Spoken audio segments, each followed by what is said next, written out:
എന്തിനാണ് ബിബ്ലിക്കൽ വുമൺഹുഡിനെ കുറിച്ച് നമ്മൾ വീണ്ടും കേൾക്കുന്നത്? സദൃശ്യവാക്യം 31 അധ്യായം അതിന്റെ 10 വാക്യം ഇങ്ങനെയാണ് പറയുന്നത്: സാമർഥ്യമുള്ള ഭാര്യയെ ആർക്ക് കിട്ടും? അവളുടെ വില മുത്തുകളിലും ഏർ. A virtuous woman who can find? അതൊരു ക്വസ്റ്റ്യൻ മാർക്കാണ് അതിന്റെ എൻഡിൽ കൊടുത്തിരിക്കുന്നത്. എന്ന് പറഞ്ഞാൽ ഇങ്ങനെ ഒരു വ്യക്തിയെ കണ്ടുകിട്ടാൻ ഇച്ചിരി പാടാണ്. വിലയേറിയ മുത്തുകളെ കാട്ടിലും വിലയാണ് ഇങ്ങനെയൊരു സ്ത്രീ, ഇങ്ങനെയൊരു സഹോദരി, ഇങ്ങനെയൊരു ഭാര്യയെ കണ്ടെത്തുക എന്ന് പറയുമ്പോൾ. ഒരു പെൺകുട്ടിയായിട്ട് ഈ ഭൂമിയിൽ ജനിച്ചു, അതുകൊണ്ട് ഒരു വില നമുക്ക് വരുന്നില്ല. എന്നാൽ നമ്മുടെ ജീവിതത്തോട് ചില സ്വഭാവ വിശേഷതകൾ, ചില ഗുണങ്ങൾ അത് കൂട്ടിച്ചേർക്കുമ്പോൾ സാമർഥ്യമുള്ള ഭാര്യ, എക്സലന്റ് വൈഫ്, ഒരു അഡ്ജക്റ്റീവോട് കൂടിയാണ് അവിടെ പറയുന്നത്. അവളുടെ ജീവിതത്തോട് ചിലതെല്ലാം കൂട്ടിച്ചേർത്തിരിക്കുന്നു, അവള് ചിലതെല്ലാം ആയി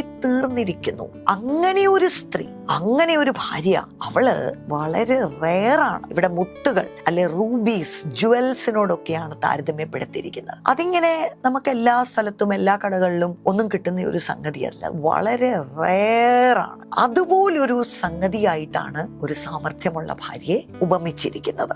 സാമർഥ്യം എന്ന് പറയുമ്പോൾ അതിനെ ഒരു അല്പം നെഗറ്റീവ് കണോട്ടേഷനോടുകൂടിയാണ് സാധാരണഗതിയിൽ നമ്മൾ അതിനെ പറയുന്നത്. ഓ, അവള് ഭയങ്കര സാമർഥ്യക്കാരിയാണ്. പക്ഷെ അതൊന്നുമല്ല ഇവിടെ പരാമർശിച്ചിരിക്കുന്നത്. ഒരു സമാധാനത്തിന്റെ ഭവനത്തെ കെട്ടിപ്പൊക്കുന്ന ഒരു സ്ത്രീയാണ് അവൾ.